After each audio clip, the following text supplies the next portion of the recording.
20 वर्षों से विश्वसनीय शिव पैथोलॉजी लैब नजदीक राज हॉस्पिटल मंडी डबवाली।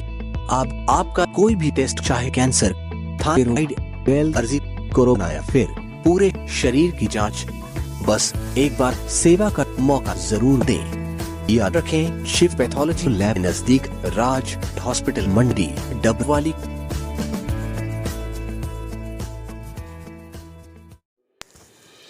नमस्कार, तेज हरियाणा के फटाफट 25 खबरों के बुलेटिन में आप सभी का स्वागत है। आज है 11 दिसंबर, दिन शुक्रवार। यदि आप हरियाणा से हैं तो सबसे पहले चैनल को सब्सक्राइब भाई जरूर कर लें, क्योंकि यहाँ हरियाणा से जुड़ी हर अपडेट आपको सबसे पहले मिलेगी। तो चलिए शुरुआत करते हैं हरियाणा की 25 बड़ी फटाफट खबरों की। किसान आंदोलन पर पहली बार हरियाणा के डिप्टी सीएम दुष्यंत चौटाला का बड़ा बयान। बोले, पद से दे दूंगा इस्तीफा यदि एमएसपी पर आई कोई आंच। किसानों के आंदोलन पर हरियाणा के डिप्टी सीएम दुष्यंत चौटाला का बयान सामने आया है। बता दें कि आज हरियाणा सरकार की अनौपचारिक कैबिनेट बैठक के बाद डिप्टी सीएम दुष्यंत चौटाला ने पत्रकार वार्ता करते हुए कहा कि किसानों के मामले में पहले से ही हमारी पार्टी अपना स्टैंड स्पष्ट कर चुकी है। केंद्र और किसान संगठनों की निरंतर बातचीत जारी है। जल्द यह विषय सुलझने की उम्मीद है। एमएसपी को लेकर डिप्टी सीएम दुष्यंत चौटाला ने कहा कि हम राज्य में किसानों की फसलों के एक एक दाने पर एमएसपी सुनिश्चित कर रहे हैं। जिस दिन किसानों के एमएसपी को सुनिश्चित नहीं कर पाया तो मैं इस्तीफा दे दूंगा। चौधरी देवीलाल जी कहते थे कि किसानों की बात सरकार तभी सुनती है जब किसानों की हिस्सेदारी सरकार में हो। किसानों को उनकी फसल के उचित दाम दिलाना मेरी जिम्मेवारी है। किसानों की बात रखने के लिए मैं निरंतर केंद्र सरकार के संपर्क और केंद्रीय मंत्रियों से बातचीत कर रहा हूं। हरियाणा राज्य सरकार ने बेहतर तरीके से किसानों की फसल खरीद रही है। प्रदेश सरकार ने 7.5 लाख मीट्रिक टन बाजरे की ऐतिहासिक खरीद की है। इसके साथ ही 55,000 मीट्रिक टन और बाजरा खरीदने की अनुमति दी गई है। हरियाणा में 14 दिसंबर से फिर से शुरू होंगे स्कूल। कोरोना महामारी के कारण लंबे समय से प्रदेश में स्कूल बंद हैं। विद्यार्थियों की बोर्ड परीक्षाओं के मद्देनजर हरियाणा सरकार ने 10वीं व 12वीं के विद्यार्थियों के लिए 14 दिसंबर से स्कूल खोलने का निर्णय लिया है। स्कूल प्रतिदिन 3 घंटे के लिए प्रातः 10 बजे से 1 बजे तक ही खुलेंगे। 9वीं और 11वीं के विद्यार्थियों के लिए स्कूल 21 दिसंबर से शुरू होंगे। स्कूल शिक्षा निदेशालय की ओर से ये जारी आदेश में कहा गया है कि स्कूल आने से पूर्व विद्यार्थियों को अपना सामान्य स्वास्थ्य जांच करवानी होगी।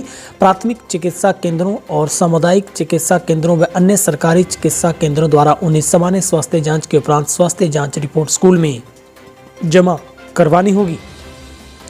रिपोर्ट में उल्लेख होगा कि अमुक विद्यार्थी में कोरोना संक्रमण के लक्षण नहीं है, उनका स्वास्थ्य सामान्य है। चिकित्सक द्वारा दिए गए प्रमाण पत्र को प्रस्तुत करने पर ही विद्यार्थी को स्कूल में आने दिया जाएगा। पंचायत चुनाव में महिलाओं को 50% आरक्षण देने के बिल का गजट नोटिफिकेशन हुआ जारी। हरियाणा के पंचायती चुनाव में अब तक महिलाओं की चौधर भी बढ़ेगी। पंचायतों में उनके लिए 50% पद आरक्षित होंगे।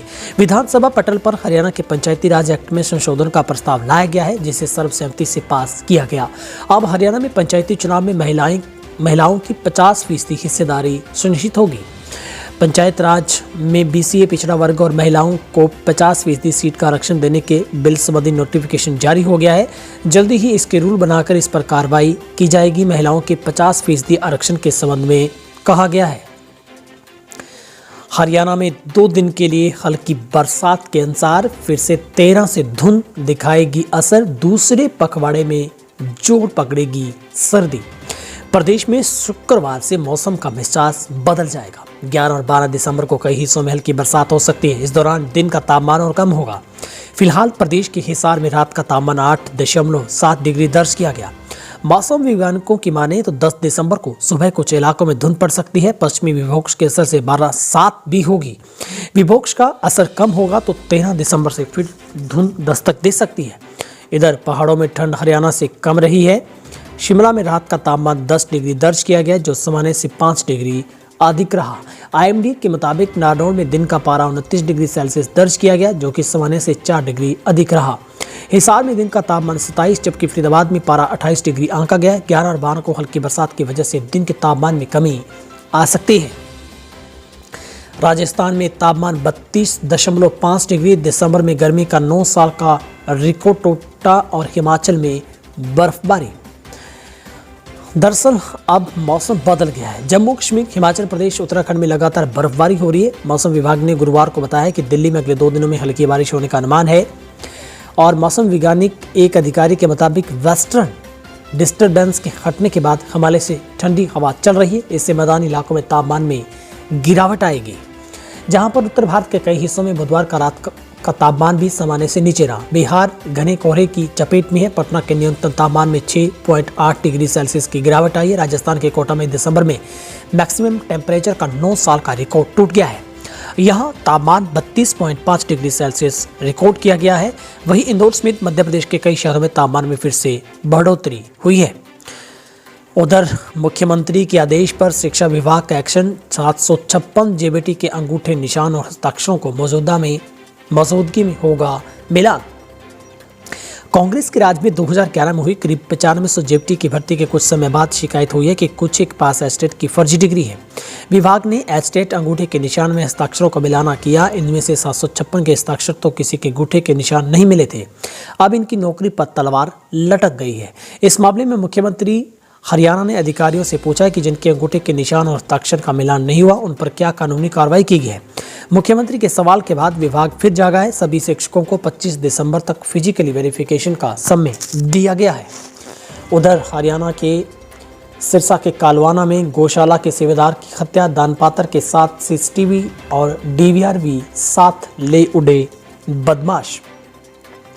डबवाली में गुरुवार को गौशाला के एक सेवादार की हत्या का मामला सामने आया है। वारदात की वजह से लूटपाट को ही बताया जा रहा है। प्राथमिक जांच में पुलिस ने पाया है कि यहां से दानपात्र गायब है।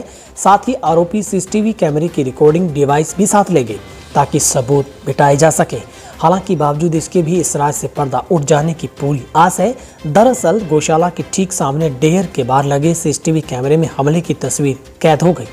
बहरहाल बदमाशों की तलाश जारी है। घटना बुधवार देर रात इलाके के गांव कालवाना स्थित राम गोपाल गौशाला में अंजाम देगी। इसका पता तब चला जब गुरुवार सुबह गौशाला के प्रधान ओम प्रकाश सहारण पहुंचे। 60 साल के सेवादार का लहूलुहान शव देखकर उन्होंने पुलिस को सूचना दी, जिसके बाद पुलिस ने मौके पर पहुंचकर मुआयना किया। दरअसल चोरी की नीयत से घुसे बदमाशों ने पहचान उजागर हो जाने के डर के चलते ही यहां से दानपात्र और करीब 1500 रुपए जिसमें थे, वहीं हमलावर सीसीटीवी कैमरे की डीवीआर भी अपने साथ ले गए। ठेकेदार की मारपीट में घायल एक भाई ने हॉस्पिटल में तोड़ा दम, तो दूसरे का शव 5 दिन के बाद तालाब से बरामद। कैथल में मछलियों के लिए 2 भाइयों की जान चली गई। आरोप है कि दोनों ही ठेकेदारों के द्वारा हत्या की गई है। परिजनों के मुताबिक एक ने मारपीट के 2 दिन बाद हॉस्पिटल में दम तोड़ दिया था। वहीं गुरुवार को उसके दूसरे भाई का शव तालाब से बरामद हो गया है। आरोपितों पर कार्रवाई की मांग को लेकर परिजन सुबह से शव के साथ रोड जाम किए हुए हैं। इससे पहले भी इन्होंने यातायात रोका था। करनाल में युवक का शव मिला। युवती के परिजनों ने दी थी पुलिस को शिकायत, मामूली हत्या हुई। हरियाणा के करनाल जिले में गरोडा में एक युवक का शव बरामद हुआ है। प्रेम प्रसंग का मामला बताया जा रहा है। युवती के परिजनों ने युवक के खिलाफ पुलिस को शिकायत दी थी। उसके अगले दिन युवक का शव मिला, इसलिए मृतक के परिजनों ने हत्या की आशंका जताई है। मृतक की पहचान गांव ऊंचा निवासी 22 वर्षीय संदीप के तौर पर हुई। पुलिस ने शव को मोर्चरी में रखवा दिया है।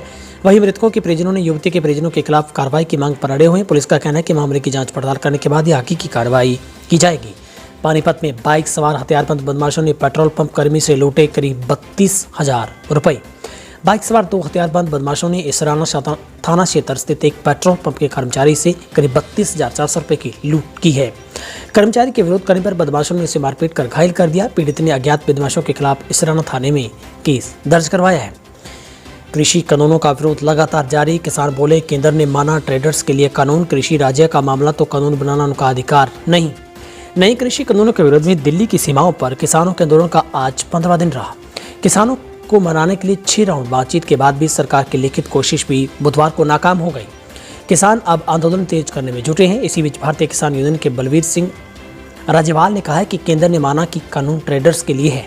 यदि कृषि राज्य का मामला तो कानून बनाना उसका अधिकार नहीं है। इससे पहले भारतीय किसान यूनियन के प्रवक्ता राकेश टिकैत ने कहा है कि सरकार का इंटरेस्ट सिर्फ विरोध खत्म करवाने में, लेकिन आंदोलन तब तक खत्म नहीं करेंगे जब तक तीनों कानूनों को वापस नहीं लिया जाएगा।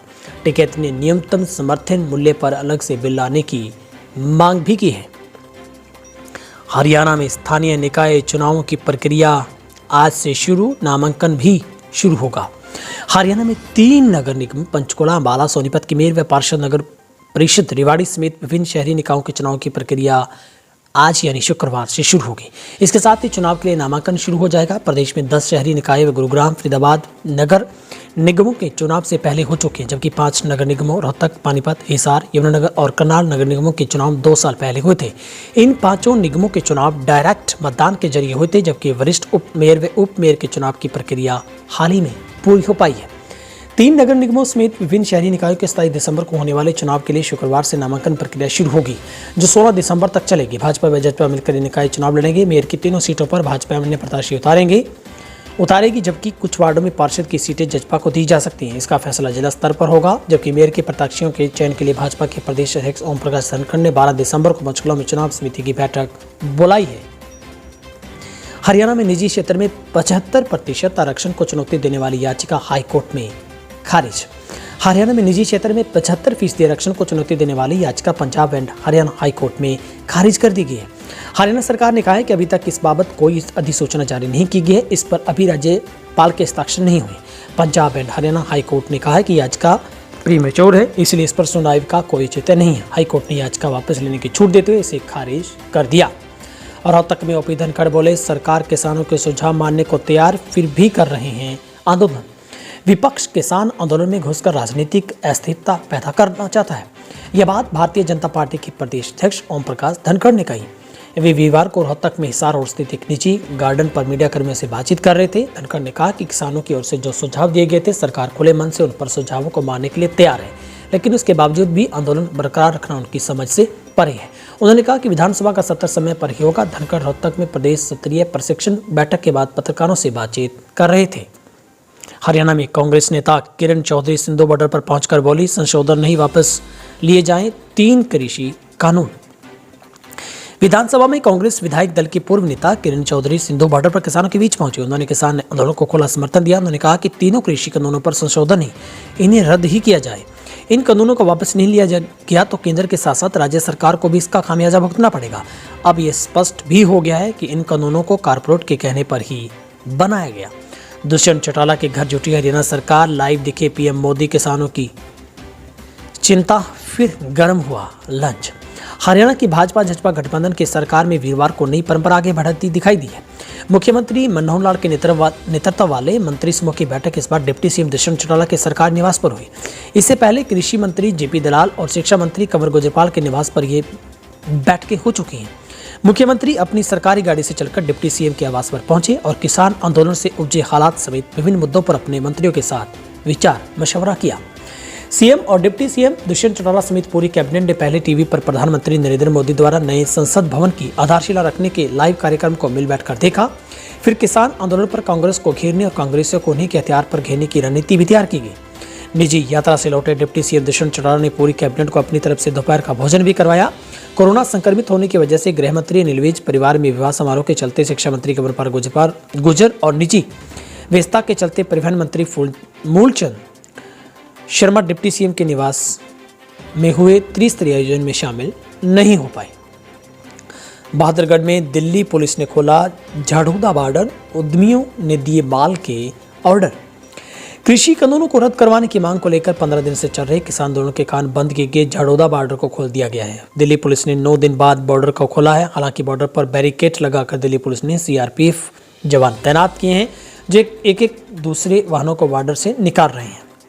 इस कारण यहाँ पर वाहनों की संख्या अधिक होने की वजह से रहकर जाम भी लग रहा है। झाड़ूदा बॉर्डर खुलने से वाहन चालकों के साथ साथ दिल्ली में आवागमन करने वाले उद्यमियों ने भी राहत की सांस ली है। उन्होंने अपना माल लाने और ले जाने की तैयारी कर ली है।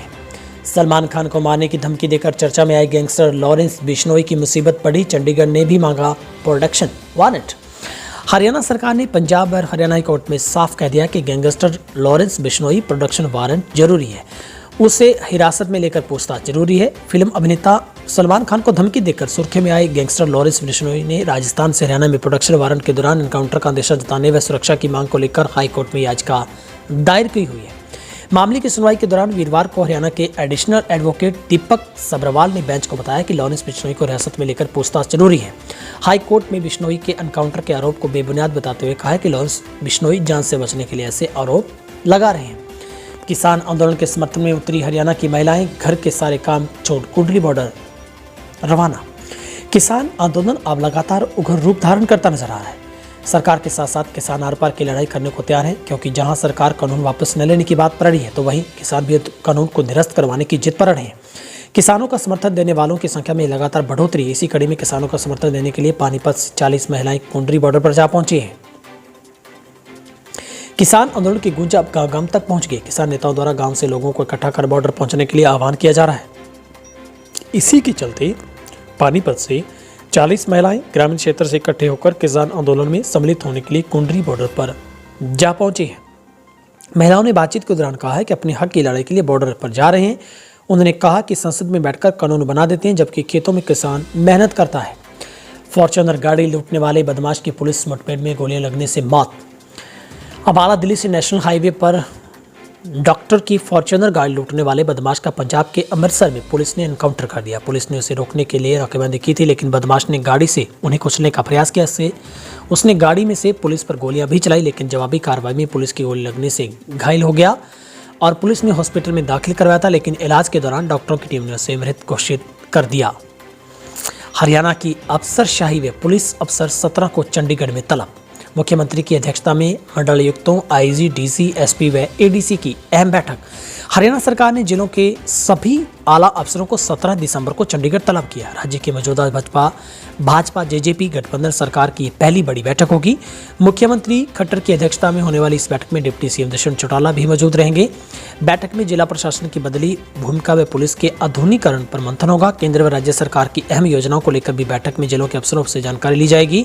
मुख्य सचिव विजय वर्धन, सीएम के चीफ प्रिंसिपल सेक्रेटरी डीएसडीसी प्रधान उमाशंकर, गृह मंत्री इत्यादि जो बड़े अफसर हैं वो भी मौजूद रहेंगे।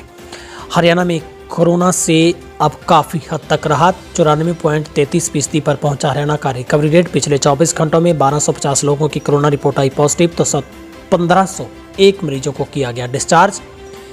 फिलहाल हरियाणा के महेंद्रगढ़ जिले में अब तक सबसे कम केस और रिकवरी रेट के मामले में सबसे आगे। नूंह में सिर्फ 31 अब पॉजिटिव केस हैं वो रह गए हैं। गुरुग्राम से 398 लोगों की कोरोना रिपोर्ट पॉजिटिव पाई गई। फरीदाबाद से 182, सोनीपत से 61, हिसार से 40, अम्बाला से 51, करनाल से 47, पानीपत से 51, रोहतक से 61, रेवाड़ी से 36, पंचकुला से 64, कुरुक्षेत्र से 26, यमुनानगर से 22, सिरसा से 22, महेंद्रगढ़ से 6, भिवानी से 35, झज्जर से 24, पलवल से 5, फतेहाबाद से 14, कैथल से 23, जींद से 58, नूंह से 12 और चरखी दादरी से भी 12 लोगों की कोरोना रिपोर्ट पॉजिटिव पाई गई। कुल मिलाकर हरियाणा में संक्रमित मरीजों का जो आंकड़ा है वो 2,49,329 पर पहुंचा और अब तक 2,35,197 लोग ठीक होकर घर पहुंचे। तो पिछले 24 घंटों में करीब 26 लोगों की मौत हुई है। हरियाणा के फटाफट 25 खबरों के बुलेटिन में फिलहाल आज के लिए इतना ही। आपसे गुजारिश, आप किसानों के समर्थन में तेज हरियाणा को सपोर्ट जरूर करें, सब्सक्राइब करें और हाँ, कोरोना से एहतियातन मास्क का इस्तेमाल जरूर करें। मास्क आपको न सिर्फ कोरोना के संक्रमण से बल्कि और बहुत सारी बीमारियों और बैक्टीरिया से भी बचाएगा। आप सबका दिन शुभ रहे। बहुत बहुत शुक्रिया।